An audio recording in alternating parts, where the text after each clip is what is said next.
keep swinging the axe and keep chopping wood, if you will, and eventually the tree will fall and you'll be back, day after day after day, and stick to the process and keep practicing and keep grinding, and eventually, if you keep swinging the axe, the tree's going to fall.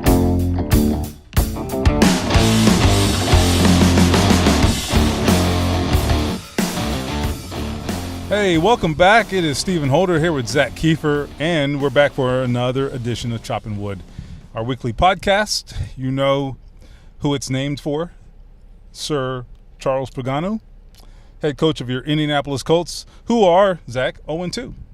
They lost their second game last week to the Arizona Cardinals.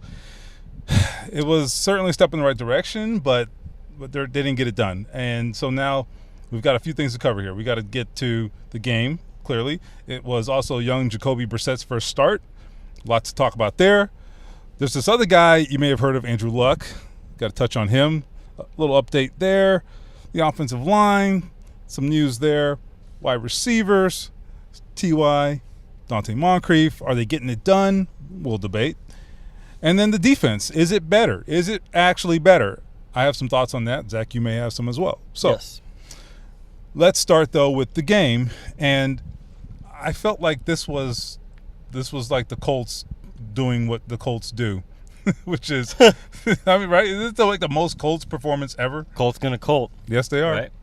I do have to point out that I have covered the Colts for 4 years now, and they have started 0-2 every single year. So I have never covered a football team that's not started 0-2. I think I'm the problem. I was just about to say, this is on you. I mean, the first year I covered the team, they went to the AFC Championship game. So that was well, then you should take credit for that, too. It seems like 10 years ago, not 3 or 4 years ago. But no, I mean, I told you last week on the podcast they were going to play better and then probably still lose. That's exactly what happened. I was really encouraged early on, not just with Jacoby Brissett, but yes, I mean, he was what you want in that situation. It's about as good as you could ask for on 7 practices. But there's this finishing ability this team has not had in 2 years, period. You go back to last year, the reason they weren't in the playoffs wasn't one specific area of the team. It was the fact that they couldn't finish off the Detroit Lions. They couldn't finish off the Houston Texans twice. It's just inexcusable. And there's no excuse to lose the game on Sunday. They were up 10 points in the fourth quarter, and they blew it. And there's no other way to look at it. I don't throw this on the offense as much. It's hard to pinpoint one area because the defense played well, but then they gave up the big plays at the end. But pretty much what we expected. Yeah, I think that's probably true. And I think you saw the fact that there's a workable foundation here. Okay, look, they're not done. They got a lot of work to do in the coming off season and beyond. But I think you saw, the beginnings of what is a foundation there. I don't know if it's a foundation of a long-term winning team. I don't think that's what it is. But I think it's the foundation of a team.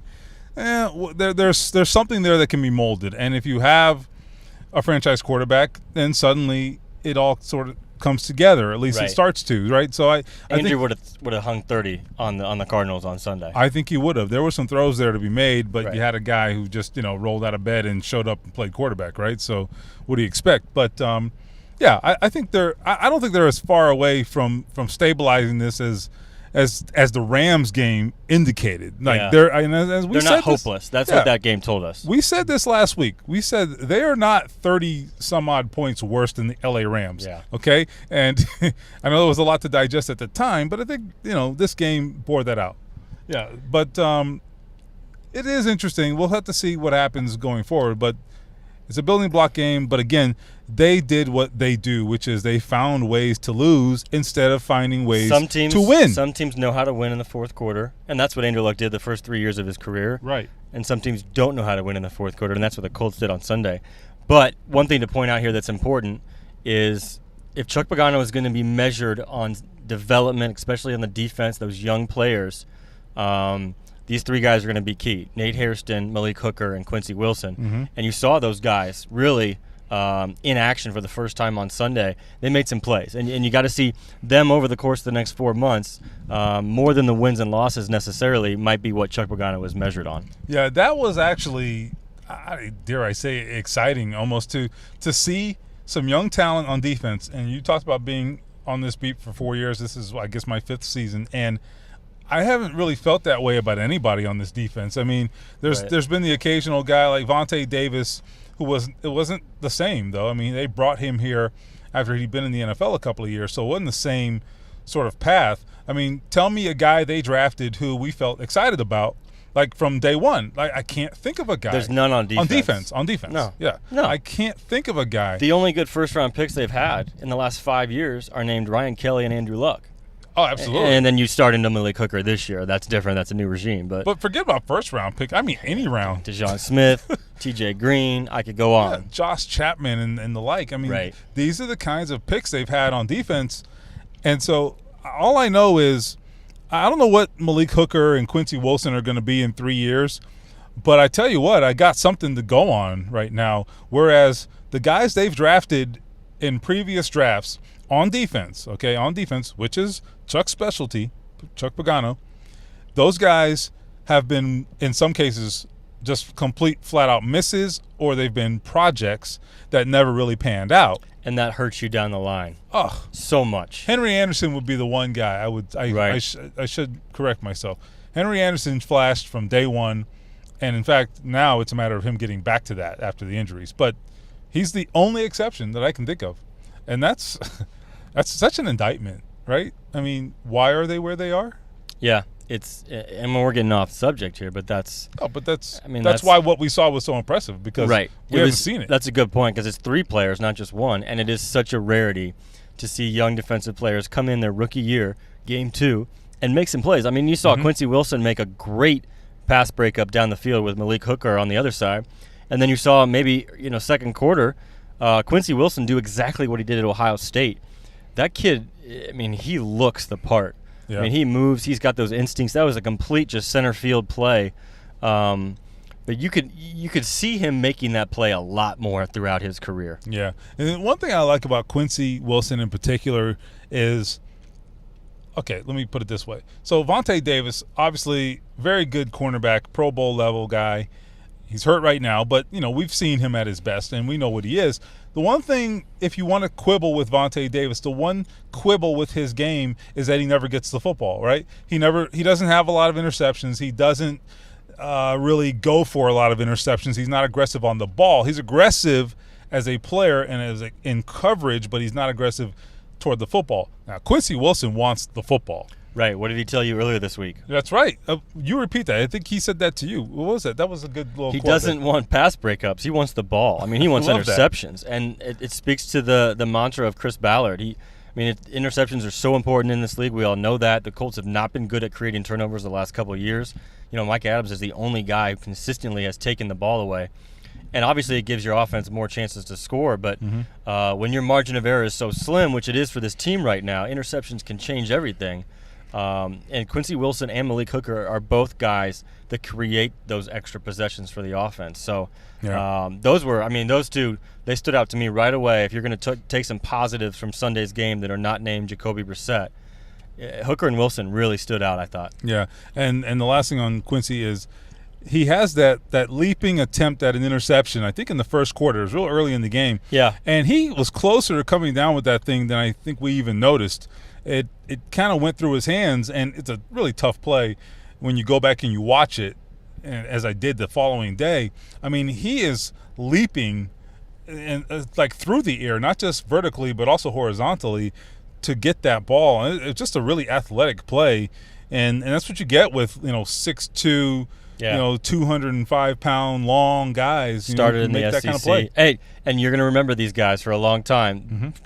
Chris Ballard's first 2 draft picks as general manager of the Colts. Yeah, and he's always been a DB guy, coached DBs and knows DBs really well. So maybe we shouldn't be surprised. So to hit on Jacoby Brissett real quickly here, I think, what was interesting to me is he played largely error-free throughout the game. Yeah. And then the first pass of overtime, he does that. And you're like, it's stunning, right? Because you're like, well, wait a minute. You did such a good job, but I think overall, just what were your sentiments, and do you think he can continue to, I guess, develop? Yeah, absolutely. He doesn't know the whole playbook. We've talked about this, but in talking to several players this week, and you've done the same, and the coaches, I mean, the one word that keeps jumping out is his poise. And guys like Anthony Costanzo, he's been in the huddle for 6 days, and he's commanding the huddle, and he's calm, and he looks like he's been there before, and he knows what he's doing. And that's everything for an offense, right? If you are an offensive lineman and you can look at your quarterback and you believe in him, that changes everything. And I don't think they looked at Scott Tolzien, and I don't think they believed in him. I just don't think they did.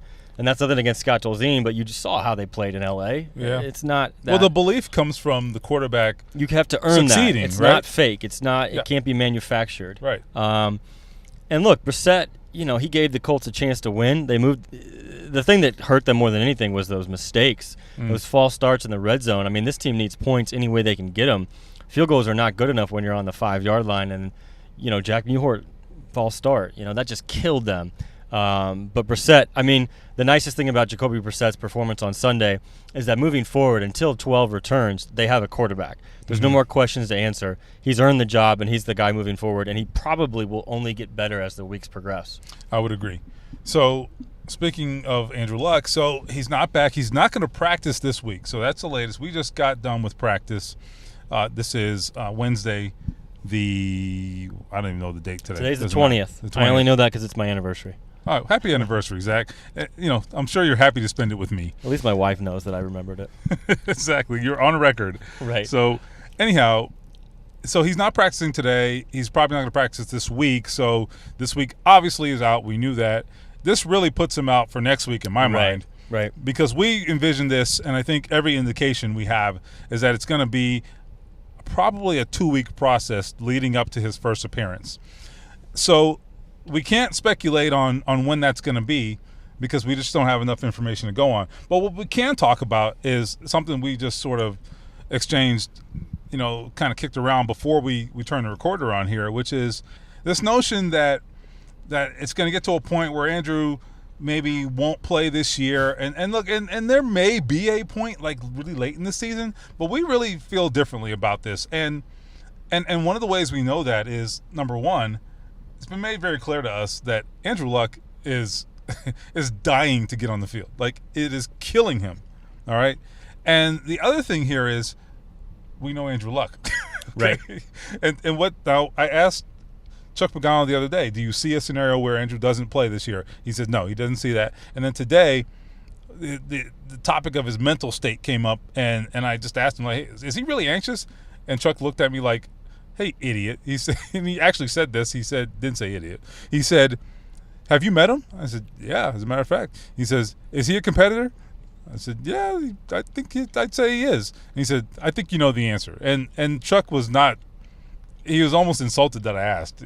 So on that topic, Zach, can you even envision a scenario outside of very, very late in the season where Andrew Luck doesn't play? No, won't happen. Here's why. You can't look at your team with a straight face and say, we're going to try and win this game. We're going to give it our best chance to win by sitting a healthy Andrew Luck. It's not possible. Try doing that. Try telling that to Frank Gore. Try telling that to T.Y. Hilton. Try telling that to anybody. That's just it's a disgrace to your season ticket holders, to the fans, to the entire league, etc.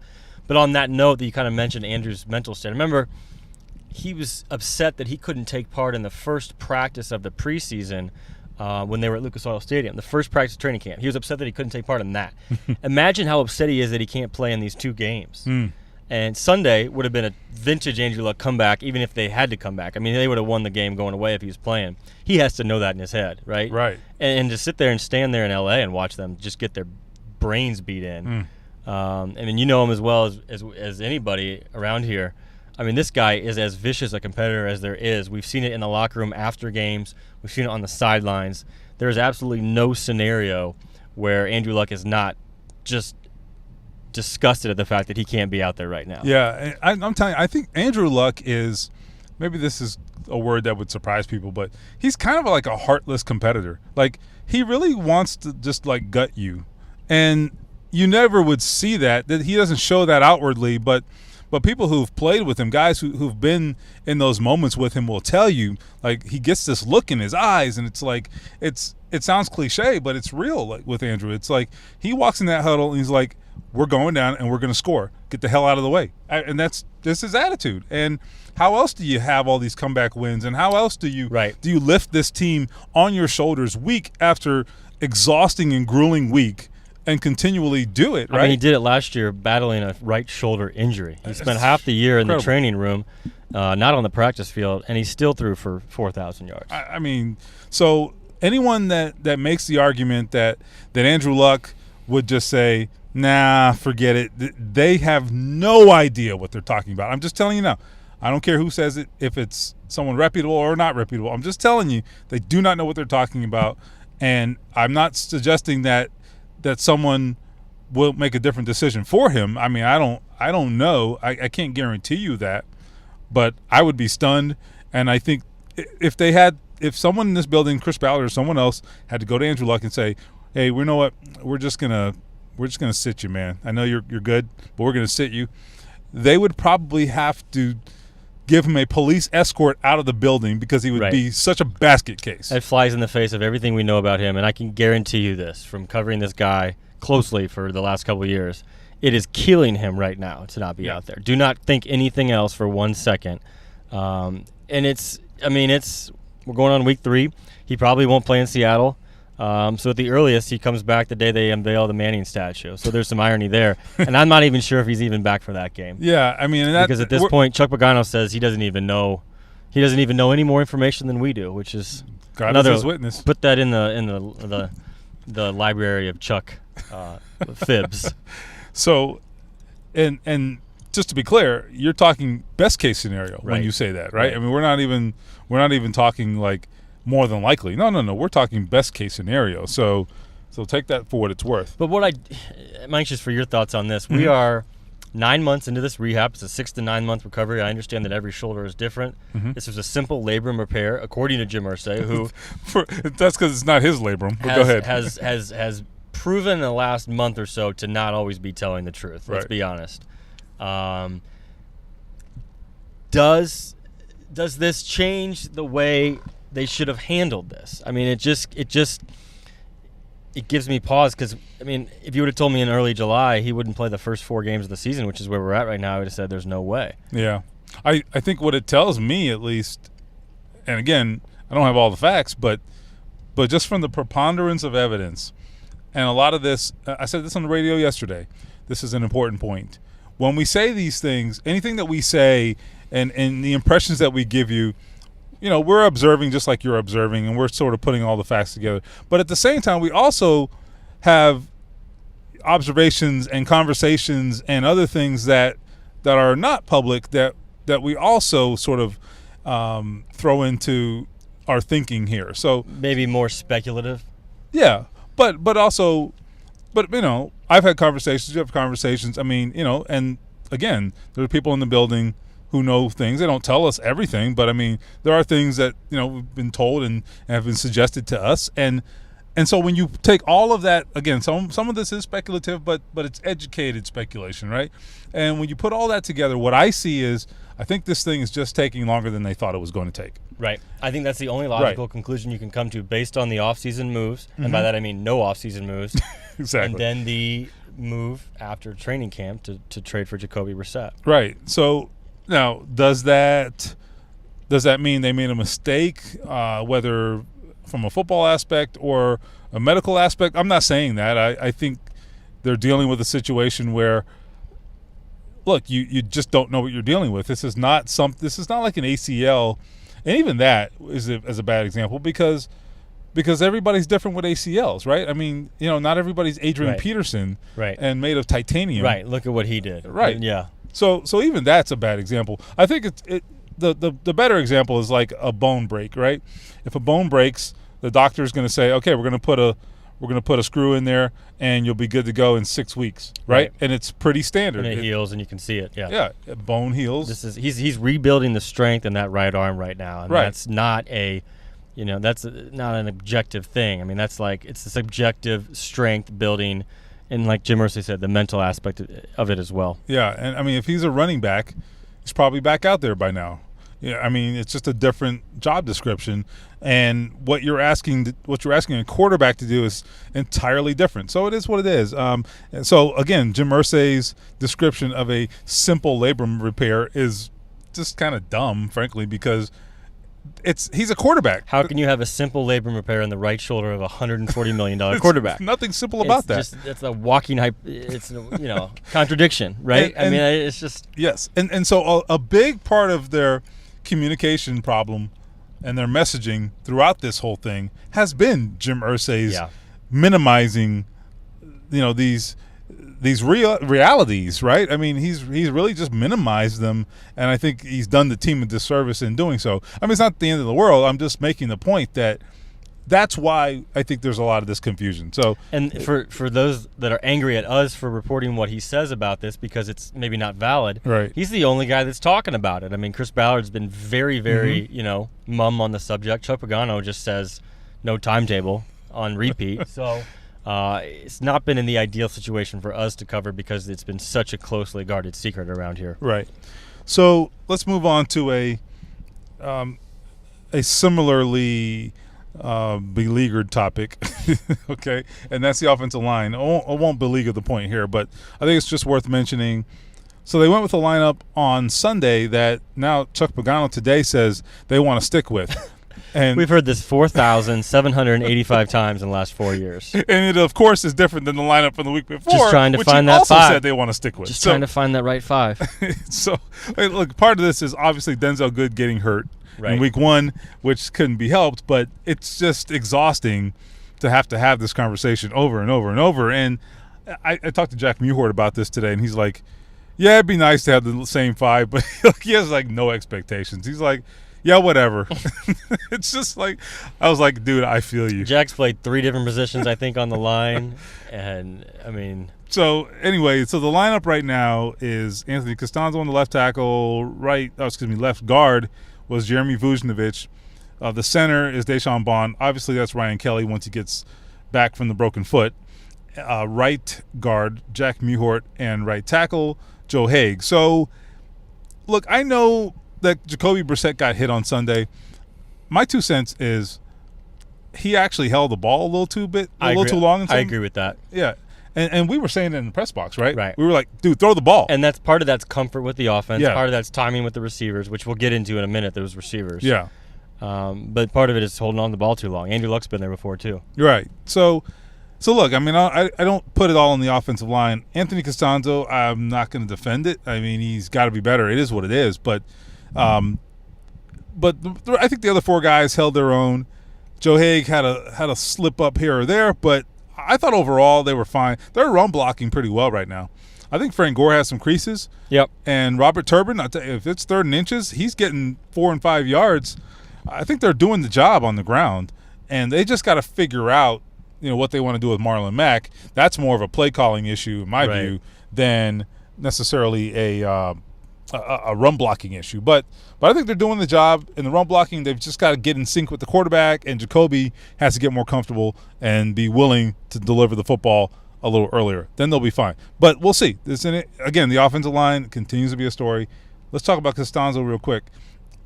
Again, we've talked about this. $12 million this year, I think, 10 plus next year. It's easy to say he sucks, get rid of him, move on.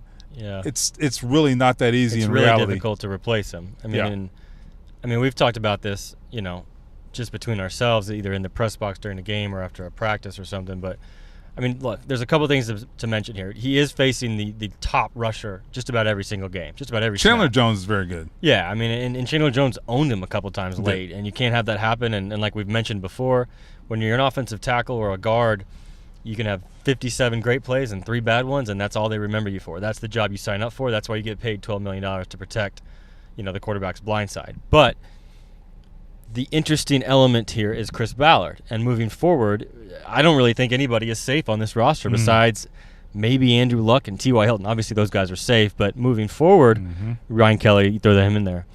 Is Anthony Costanzo part of this team's plans moving forward, especially at the left tackle position? I think it's a fair question to ask because he's been very up and down since he signed that massive contract. And if we've learned anything over the last year, it's since Chris Ballard took over, those contracts don't mean squat. Right. And there's no sacred cow, and except for Andrew Luck, obviously. And look at what Dwayne Allen. 1 year, see ya. You beat me to it. I was going to say Dwayne Allen is okay. Anytime you tell yourself, well, I guess they'll probably keep that guy or this guy or that guy. Every time you say that to yourself, just stop and say the words Dwayne Allen. Right. Okay. Because they had paid Dwayne Allen about $10 million plus for the in the first year of that deal, between the base salary and signing bonus and all that. They paid that money. That's cash that went out of Jim Irsay's pocket. And Chris Ballard got here and watched the tape and was like, "You're paying this guy how much?" Right. He got to go. To get outshined by Jack Doyle. He's got to go. Right.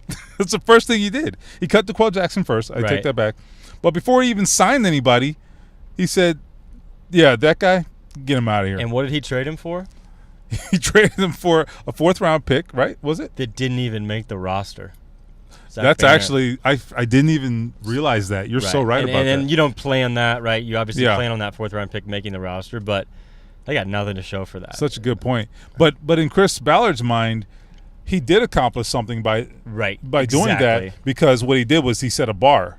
Right. And I remember, you might remember this, I had a conversation with Andrew Luck shortly after that trade. It was an interview about something, and I just asked him, hey, you got a new guy in the building, he's shaking some things up, what are guys saying? And he said, I asked him, I said, was the Dwayne Allen trade sort of a cold bucket of water for everybody? And he allowed that, guys are really competing. He said even in the weight room, at the time it was like April, so they weren't on the field, but he said, I think guys are on their toes right now.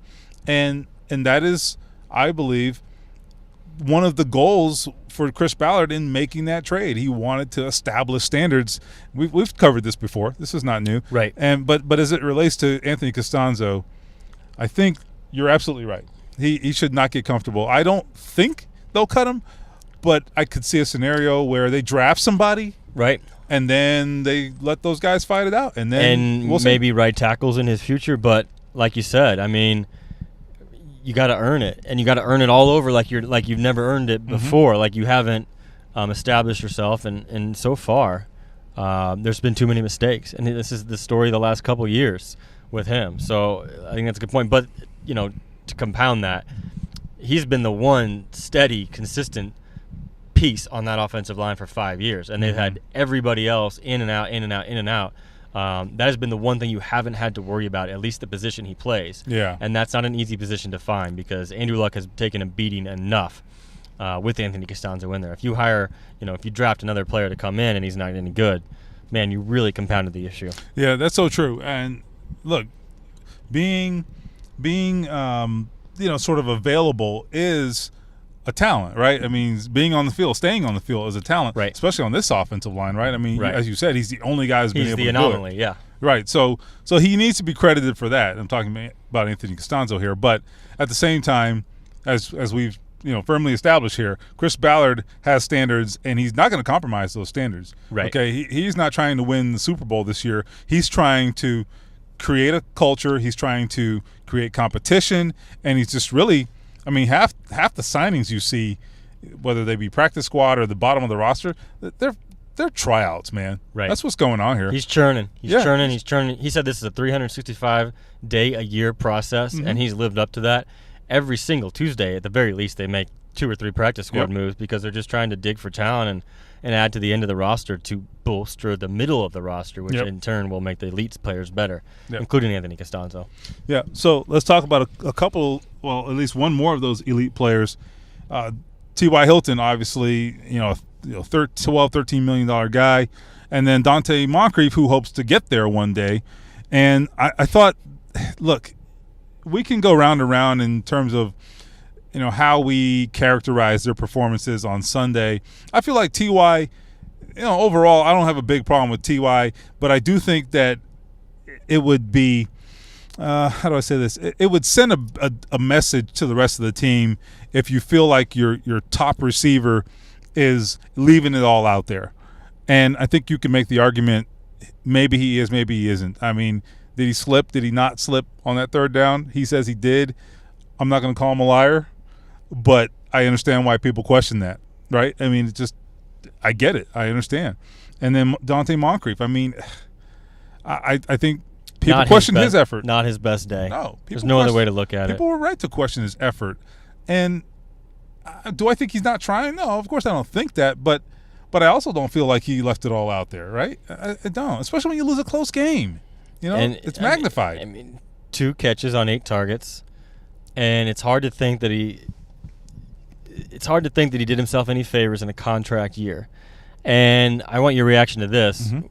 We talked to Dante Moncrief and T.Y. Hilton on Monday. They're not the most loquacious interviews, but that's fine. We get that. We're used to that. But it just wasn't the most engaging interview to the point where you felt like they were really upset about their performance or really ready to go for this Sunday's game. It just kind of gave me the feeling that they were just ready to get this interview over with so they go home and have their day off. And maybe I'm totally reading this wrong, but we've been around these guys a lot the last couple of years, and they're very close. They're close friends. And columnist Greg Doyle touched on this in his column. It just didn't give you the vibe that you're kind of looking for from an 0-2 team, and that's just how I read it. Yeah. You know what I sense is a lack of accountability, and I don't want a guy to cut his vein figuratively here, cut a vein and pour his heart out, and right. I don't care about all that necessarily. I'm not a drama queen about this, but I do think what you want to hear is, you know what, especially from Ty, okay, because he talked about him having to be a leader and having to set a standard for those guys and set the bar higher. He has talked about that, and I thought he talked a good game in the offseason, in the last couple offseasons, really. Right. But then when it's come time to do it, he doesn't do it. And it's like, well, dude, either you're going to be the guy who raises the bar and makes everybody accountable, or you're not. And I hate to use this example, but I have to. Mm-hmm. Peyton Manning would not have put up with that crap on Sunday. Nah. And it's not fair to compare, but you give up on a route halfway through.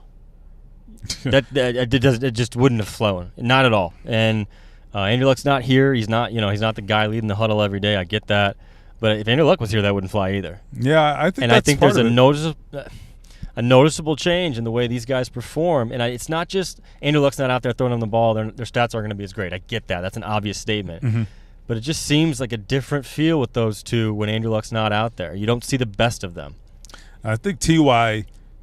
I don't know if I really want to say it this way, but what the heck, I'm going to say it. I think T.Y. sometimes goes through the motions when Andrew Luck's not out there. And because T.Y., look, and this is fine, but the truth is T.Y. is driven by his numbers, okay? And look, and I can't be mad at him, okay, because he led the NFL in receiving last year, right? So I don't care where you get your motivation from, right? I mean, right. I think Michael Jordan was driven by hanging 30 on the other team, right? And, hey, am I going to knock Michael Jordan? No. Yeah. But he also wanted to, tear your heart out, right? And he hated everybody he played, and he wanted to destroy you. T.Y. certainly doesn't have that makeup at all, and that's fine. Not everybody does. But, again, as I said, don't care where you get your motivation. But when it's not coming, when the numbers aren't coming, the problem with that is, do you then sort of get turned off? Do you lose focus? You never get the feeling that T.Y.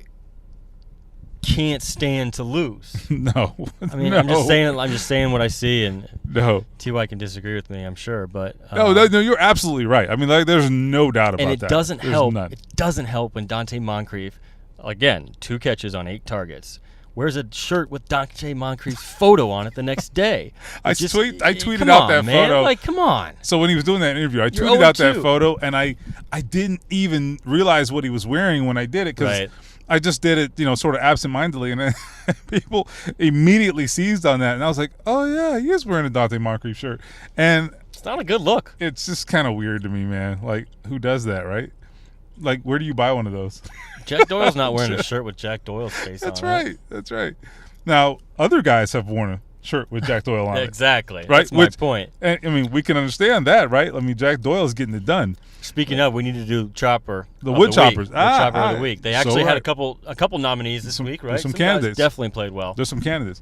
So, anyway, I think we'll just sort of move on from the receivers. But I think that's their fair game to not even criticize, but I think there are some fair questions to ask there.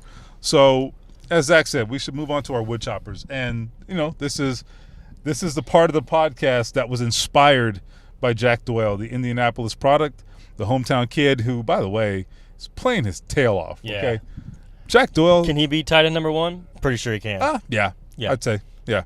I mean, he's playing his butt off. And without having Eric Swope out there, which I thought was going to hurt him because, I didn't know if maybe he'd have to take on him more, whatever, it doesn't matter. He just doesn't change ever. He's just the same consistent. He deserves to be on a better team. I mean, he deserves to be on a winning team. He deserves to be on a 12-4 football team because he is everything that's great about football, right? The consistency, the reliability. I mean, we talked about this in the press box. I mean, he's not the fastest route runner, but he's such a fine-tuned, fundamental guy. You can see sort of that everyday brilliance on Sundays. And look at the rapport he had with Jacoby Brissett. Yeah. I mean, I know they're over the middle and they're pretty easy throws for Brissett to make, but Doyle's always in the spot. And he creates that separation. He's like the Tim Duncan of the NFL. That's great. Yeah. He basically is. He's the big fundamental, like Shaq was fond of saying. And Tim Duncan probably was thrilled at that nickname. Right. Yeah, T.Y. Hilton has called Jack Doyle Mr. Fundamental. That's what he is. Right. Yeah. He's the Tim Duncan of the NFL. I'm going to tell him I said that in my podcast, and he's probably going to be like, whatever. You have a podcast? What's yeah, a exactly. podcast? Exactly. Like, why do you have a podcast? And so anyway, you think Jack Doyle ever reads press clippings about himself? No, I really don't think he does. I don't think he does. He definitely doesn't have a Jack Doyle T-shirt. That I assure you. So anyhow, wood choppers. I got an idea. I don't know. Do you have one? Go ahead. I'll go first. I mean, this is kind of an obvious one, but I'm going to go with Jacoby Brissett. And I'll tell you, Jacoby Brissett had no business being out there. Okay, as I said, this guy rolled out of bed and rolled up and was the starting quarterback. He gave on them Sunday. A chance to win. He did, which is a huge compliment. Yeah, and I tell you what, he left it all out there, and that kid did it with such poise and such grace that I just really admire that about him. I mean, he's 23 years old or something, and you're asking him to go out there and take the wheel when this team just got blasted 46-9. People are speculating about the coach's future. It's an absolute disaster. Just a complete cesspool. Right. And you're like, hey, Jacoby, go out there and save our ass. Come on. And moving forward, he gives you hope for the future. And not that I expect him to be on the field, but if Andrew Luck goes down again, you have a viable backup who's proven he can play in this league for the first time since Matt Hasselbeck was here. And that's a huge thing to have because, as you know, we've been in this situation time and again the past 2 years. There's been 6 quarterbacks to start a game for this team, I think. Yeah, I mean, look, no one's suggesting there's going to be a quarterback controversy here, but you need to have a good backup. But as backups go, you know what? They got a guy they can roll with, and they can play their game with this guy when they need to. Right. And it'll only get better, again, as you said. So, did you have a guy? Yeah, I'm going with Al Woods. I think he's been terrific, and he was one of those under-the-radar signings in free agency. Hasn't really been a star in this league by any means, but believe this stat if you can. The Indianapolis Colts defensive line is much better, and here's how I know how. They're allowing 2.5 rushing yards per carry by the other team. That's second in the NFL. The only team that's ahead of them is the Tampa Bay Buccaneers, and they've only played one game. I mean, you've seen it for years. I've seen it for like a decade or more. This has always been a deficiency on this team is the defensive line. Ted Martino talked about this explicitly in the offseason, how they wanted bigger guys that better fit the mold of the 3-4. They haven't had that in the past, right? I mean, you think about David Perry and Josh Chapman. They're just not big enough. Right. They have that now. And this goes along with Henry Anderson and Jonathan Hankins, who was great as well. But I'm going to single out Al Woods because this guy can just play. Right. And he absolutely chopped some wood last week. Yeah. You know what? I think you got to have some blue-collar guys. I know it's a cliche and every team says they have that. They really do have a couple of those guys. Yeah. Al Woods is one. John Simon is definitely one. Oh, yeah. He could have won it either week. Yeah, he could be the wood chopper. He may be wood chopper of the year before it's over because that guy. Hey, don't discredit Jack Doyle like that. Well, we'll give one on offense and defense. Right. But anyway, I feel like I know I'm getting off subject here, but John Simon, one thing about that guy is I don't think he does anything off the charts. You know, in some ways Jack Doyle's that way, but he gets it done and he finds a way to make plays, man. He's always in the right place at the right time. He's exactly what this team needs now. I agree or with at that. Any point because you can win with John Simon. I agree with that. So anyway, that's a flavor of what's going on around here this week at Colts headquarters. They're 0-2, man. They better get this one. They better get this one. I can't imagine the facility next week. I tell you what, I don't know. We may have to make a decision about changing the name of the podcast if they lose this one, if you know what I'm getting at there. Who's it named for, right? So no one wants that. So, hey, listen, they better get this one.